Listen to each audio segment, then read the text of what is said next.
राष्ट्रवादी काँग्रेसच्या वतीने 2 दिवसीय पंचायत राज परिषदेचे भालेवाडी येथील छत्रपती शिवाजी क्रीडा संकुलात आयोजन करण्यात आले होते। या परिषदेचे उद्घाटन राष्ट्रवादी पक्षाचे अध्यक्ष कृषी मंत्री शरद पवार यांच्या हस्ते झाले। यावेळी राज्याचे गृहमंत्री आर पाटील, प्रदेशाध्यक्ष मधुकर पिचड, विधानसभा अध्यक्ष दिलीप वळसे पाटील, ग्रामविकास मंत्री जयंत पाटील, आदिवासी विकास मंत्री बबनराव पाचपुते, राष्ट्रवादी महिला काँग्रेसच्या प्रदेशाध्यक्षा निवेदिता माने, प्रदेश उपाध्यक्ष वसंत वाणी आदी मान्यवर उपस्थित होते। पाटील म्हणाले, केंद्र शासनाचा निधी थेट ग्रामपंचायतींना मिळत असल्याने जिल्हा परिषदेची स्वतंत्र यंत्रणा ठेवण्याची गरज नाही, असा विचार केंद्र पातळीवर सुरू आहे। राज्यातील ग्रामीण भागाची वेगळी ओळख टिकवण्यासाठी जिल्हा परिषदेचे अस्तित्व गरजेचे आहे। ग्रामीण भागातील नागरिकांचे शहरात स्थलांतर होत असल्यामुळे शहरावरील मूलभूत सुविधांवर ताण येत आहे।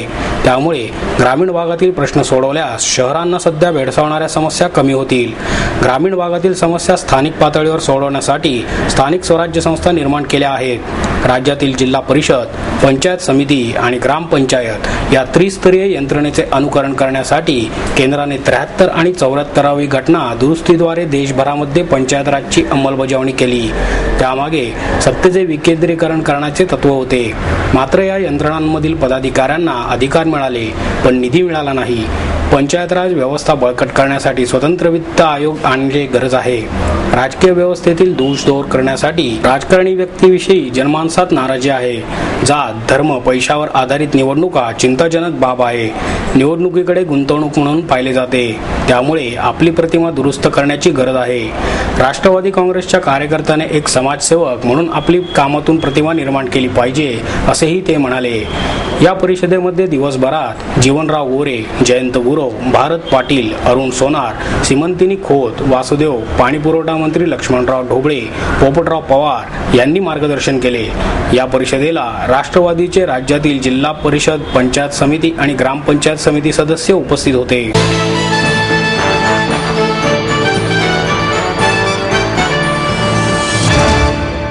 इंडियन मार्शल आर्ट्स फाउंडेशनच्या वतीने शिवराजमुद्रा छत्रपती अवॉर्ड्स 2012 चे वितरण मुंबई येथे नुकतेच करण्यात आले। यामध्ये विविध क्षेत्रात उल्लेखनीय कामगिरी करणाऱ्या कलाकारांना प्रशस्ती पत्रक आणि मानचिन्ह देऊन गौरवण्यात आले। कार्यक्रमाच्या अध्यक्षस्थानी ऑल इंडिया टेक्सटाईल बोर्ड कमिटीचे व्हाईस चेअरमन शिवानंद हुल्लाळकर हे होते। अभिनेत्री अलका कुबल, अरुण बक्षी, पायल तिवारी, संगीतकार आनंदजी, महाराष्ट्र कल्चरल बोर्डचे संचालक आशुतोष घोरपडे, दिग्दर्शक हरीश शहा, खुर्शीद चौकसी, IT खान आदी मान्यवर उपस्थित होते। संचालक आशुतोष घोरपडे यांच्या हस्ते मान्यवरांना गौरवण्यात आले। यावेळी ते म्हणाले, महाराष्ट्रात असा पुरस्कार मिळणे कठीण आहे आणि त्याहून कठीण शिवाजी महाराजांच्या नावाचा।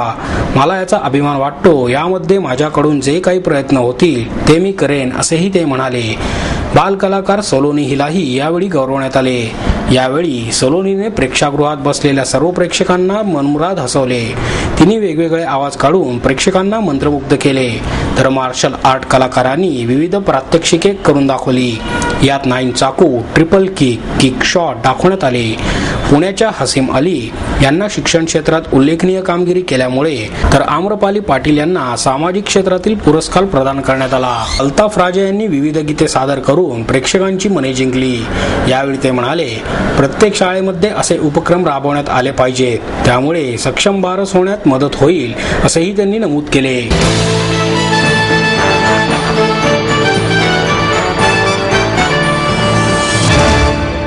सध्या महाराष्ट्र राज्य सरकारच्या उदासीन आणि दिशाहीन धोरणामुळे मागे पडला आहे, अशी खंत महाराष्ट्र नवनिर्माण सेनेचे अध्यक्ष राज ठाकरे यांनी व्यक्त केली। पेस प्रकाशनाच्या वतीने उद्योजक सुहास मंत्रे यांच्या 2 द्रोहांवर 2 पावले या पुस्तकाचे प्रकाशन राज ठाकरे यांच्या हस्ते करण्यात आले। यावेळी साहित्यिक प्रतिभा मोडक उपस्थित होत्या। राज ठाकरे म्हणाले, निसर्गाने भरभरून दिलेल्या आणि आपल्या वंशजांची समृद्धी लाभलेल्या महाराष्ट्र आज राज्य शासनाच्या उदासीन आणि दिशाहीन धोरणांमुळे खूप मागे पडला आहे। आज महाराष्ट्राव्यतिरिक्त इतर राज्यांची त्यांची अर्थव्यवस्था पर्यटनाच्या माध्यमातून विकसित केली आहे। आपल्या छत्रपती शिवाजी महाराजांच्या किल्ल्यांची दुरावस्था झाली आहे. येथे भेट देणारे पर्यटकांना देखील आपल्या ऐतिहासिक वास्तूंबद्दल आदर नाही. राज्याच्या पर्यटनाचा विकास करण्यासाठी येथील वैभवाची आणि निसर्ग सौंदर्याची आधुनिक पद्धतीने मार्केटिंग करण्याची गरज आहे. सुहास मंत्री यांनी अंटार्क्टिका आणि आर्क्टिक या 2 ध्रुवांवर लिहिलेले हे पुस्तक वाचनीय असल्याचेही ते म्हणाले. सुहास मंत्री म्हणाले, उत्तर आणि दक्षिण ध्रुव समजल्या जाणाऱ्या अंटार्क्टिका आणि आर्क्टिक प्रवास ही खरी साहस मोहीमच होती. अत्यंत प्रतिकूल हवामानात आणि निसर्गाच्या आविष्कारात या मोहिमेद्वारे खूप वेगळे अनुभव जाणवले ते या पुस्तकात मांडले आहेत. येत्या काही दिवसात या पुस्तकाचे इंग्रजी, तमिळ, कन्नड आणि अनेक भाषांमध्ये अनुवाद आणि प्रकाशन करण्याचा मानस आहे. इतर देशांप्रमाणे आपल्या राज्याचे पर्यटन देखील समृद्ध करण्याची गरज आहे असेही ते म्हणाले. अप्रतिम आहेत. पेंग्विन्स मी पाहिलेत. ऑस्ट्रेलियाला गेलो होतो. मूर्ख बनवतात. असाच कुठेतरी गेलो होतो मी त्या स्कॅन्डिनेव्हियामध्ये. ती ही कुठे ती काय तिला काय म्हणतात तिला मरमेड कुठे असते ती? नाही कुठेही जा, रेस्टॉरंटला गेला, हॉटेलला गेला, इकडे गेला तिकडे गेला, आपले एक चित्र मरमेड. पत्नीला म्हटलं चला बघायला जाऊ. बघायला गेलो. मरमेड एवढीशी दगडावरचा काहीतरी पुतळा, कोण बघत नाही ढुंकून तिच्याकडे, पक्षीही पाहत नाहीत, येड्यासारखी. पण आपली गोष्ट, आपल्या देशातली गोष्ट कशा प्रकारे प्रमोट करावी आणि त्याच्यासाठी कशी बाहेरून माणसं आणावीत आणि त्यांचा खिसा कसा रिकामा करावा हे त्यांच्याकडनं शिकावं. आमच्या महाराष्ट्रामध्ये आमच्या पूर्वजांनी एवढ्या गोष्टी देऊन ठेवल्या आहेत, आमच्याकडे अजून काही सुचत नाही, आम्हाला काही वाटतच नाही. त्या ऑस्ट्रेलियाच्या किनारपट्टीवरती गेलो, तिकडे आम्हाला सांगितलं की एका वेळेला असे लाईट बीट मारतात आणि आम्ही त्या सगळ्या पट्ट्यांवरती बसलो. त्याच्यात पाऊस सुरू झाला, त्याच्यात थंडी होती. काय येणार? पेंग्विन येणार. बसलोय. मग कोणतरी बोलला आले आले. समोर काळोख, त्यात मारलेला लाईट, त्यात पेंग्विन एवढेशे, त्यात कोणाला तरी कळलं आले आले, म्हणून आम्ही बघायला लागलो. ते आले आले कुठे आले? आले बऱ्यापैकी आले आणि गेले खालून कुठून तरी गेले. मी म्हटलं आता काय करायचं? संपलं बोलले, झालं. मग एवढाच भाग होता. त्या लाटा तिथे थांबायच्या, तिथून ते चालत यायचे, इथून कुठून तरी आमच्या डेकच्या खालून निघून गेले. पण ते पाहण्यासाठी किती किंमत मोजावी, ते पाहण्यासाठी तुम्हाला किती आकर्षित करावं, ते तुम्ही पाहिलं नाही तर जगात अनेक अशा मोठ्या गोष्टीला तुम्ही मुकलात. अशा प्रकारचं आपल्या देशातल्या सगळ्या गोष्टींचं वर्णन करायचं आणि जगभरामधले प्रवासी, जगभरामधली लोक ही तुमच्याकडे देशाकडे अट्रॅक्ट करायची, न्यायची, त्याच्यावरती संपूर्ण सायकल त्या देशाची त्या गोष्टींवरती चालवायची, ही थट्टा नव्हे. आज हेच सगळे राजवाडे आणि अशा अनेक गोष्टी आज राजस्थानमध्ये ज्या प्रकारे तिकडे ठेवलेल्या आहेत, त्याची हॉटेलं केली आहे, ते बोलवतात, बघतात, सगळ्या गोष्टी करतात. आज महाराष्ट्रामध्ये महाराजांचे एवढे किल्ले आहेत. या किल्ल्यांवरती जायला, या किल्ल्यांवरती आमचे जाऊन घेऊन काय करणार? असंख्य लोक आहेत जे बघतात. कित्येक लोक काय सुरेश, बदाम, गीता, हे आमच्या गडांवरचं चित्र. बरं तू कोण आहेस की येणाऱ्या जाणाऱ्यांनी वाचावं? हा कोण सुरेश? मी आता माझ्या पक्षामध्ये ती होर्डिंग बिल्डिंग सगळी बंद करून टाकायला सांगितली. ती वाढदिवसाची होर्डिंग. काय फरक पडतो याला? एका वर्षाने वाढला, उपयोग काय समाजाला? गॉगल बिगल घालून असतात माहिती ना, गॉगल घालून बंडू उभा आहे. कोण बंडू?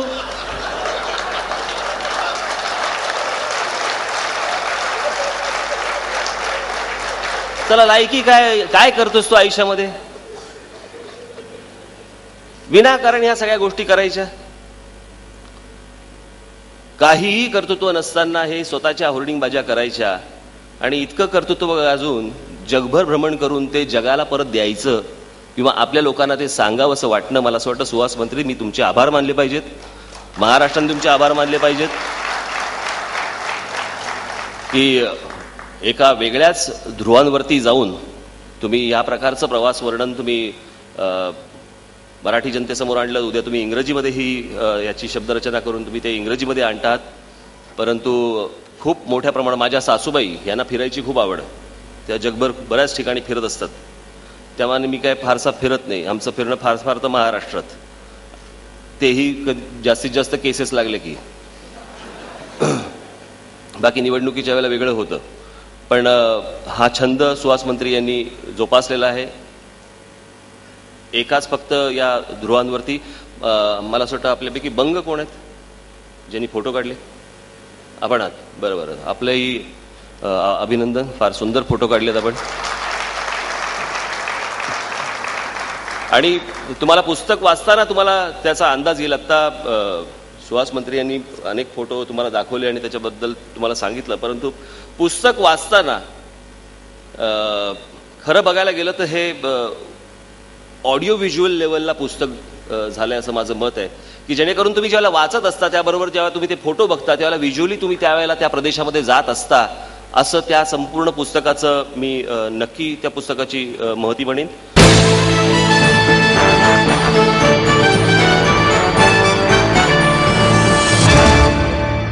वाहतूक समस्येला आळा घालण्यासाठी डेक्कन जिमखाना परिसर समितीच्या वतीने वाहतूक विभागाला 26 जॅमर भेट देण्यात आले.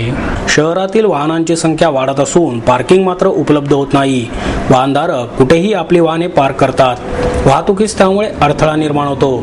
या समस्येला आळा घालण्यासाठी डेक्कन जिमखाना परिसर समितीच्या वतीने वाहतूक विभागाला 26 जॅमर भेट देण्यात आले.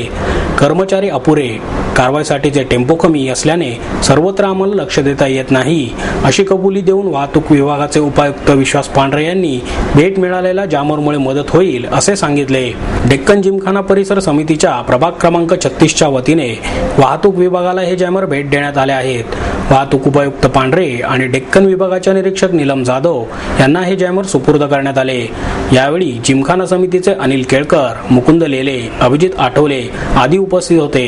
पांढरे म्हणाले, रस्त्यांवर P1 आणि P2 व्यवस्था करताना आमची दमछाक होते. तसेच नो पार्किंग मध्ये उभ्या असणाऱ्या गाड्यांवर कारवाईसाठी आमच्याकडे मनुष्यबळ कमी आहे. काही ठिकाणचे तर पार्किंगचे बोर्डच चोरीला जातात. वाहतूक नियम नागरिकांच्या सुरक्षिततेसाठी आहेत, पण त्याकडे कोणीही लक्ष देत नाही. चौकात पोलीस नसल्यास सर्रास सिग्नल तोडला जातो. आम्ही सर्व ठिकाणी पोलीस नियुक्त करू शकत नाही, ही आमची अडचण आहे. तसेच डेक्कन जिमखान्या अंतर्गत वाहने उचलणारी एकच क्रेन आहे, ती देखील आठवड्यातून एकदा बोलवली जाते. त्यामुळे या भेट दिलेल्या जॅमरमुळे मदत होणार आहे, असेही त्यांनी नमूद केले.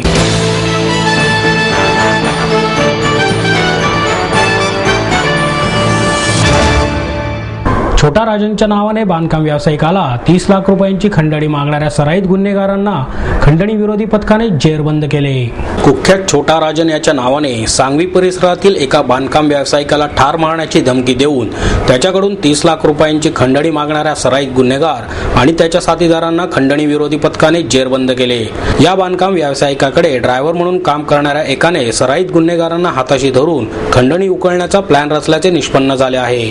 रामचंद्र उर्फ पिंटू कैलास मोडक, संतोष मुत्तेदार, शकील याळगी, सागर निकाळजे, सलीम थापा शेख, सरदार पाटील अशी अटक केलेल्यांची नावे आहेत. पुणे आणि पिंपरी चिंचवड परिसरातील एका नामवंत बांधकाम व्यावसायिकाकडे आरोपी सरदार पाटील हा ड्रायव्हर म्हणून काम करत होता. त्याचे मित्र सलीम शेख आणि सागर निकाळजे हे सराईत गुन्हेगार असून त्यांच्यावर अनेक गुन्हे दाखल आहेत. पाटील याने आरोपींशी संगनमत करून बांधकाम व्यावसायिकाकडे खंडणी मागण्याचा प्लॅन रचला. 11 जून रोजी आरोपींनी बांधकाम व्यावसायिकाची पत्नी आणि मुलाच्या मोबाईलवर कॉल केला. मैं छोटा राजन का आदमी बोल रहा हूँ, तुमको हमें 30 लाख रुपए खंडणी देनी होगी. खंडणी नहीं दी तो कान के नीचे गोली डाल दूंगा, चुपचाप प्रोटेक्शन मनी समझ के पैसा दे दो, अशी धमकी आरोपींनी दिली.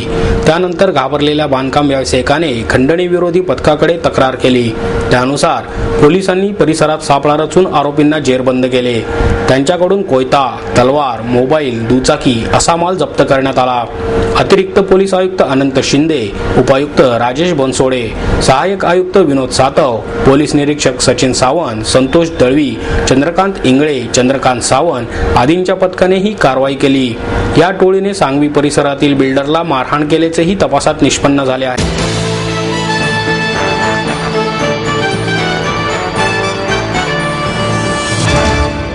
आणि याबरोबरच हे बातमीपत्र संपलं. पुन्हा भेटूया उद्या याच वेळी. नमस्कार.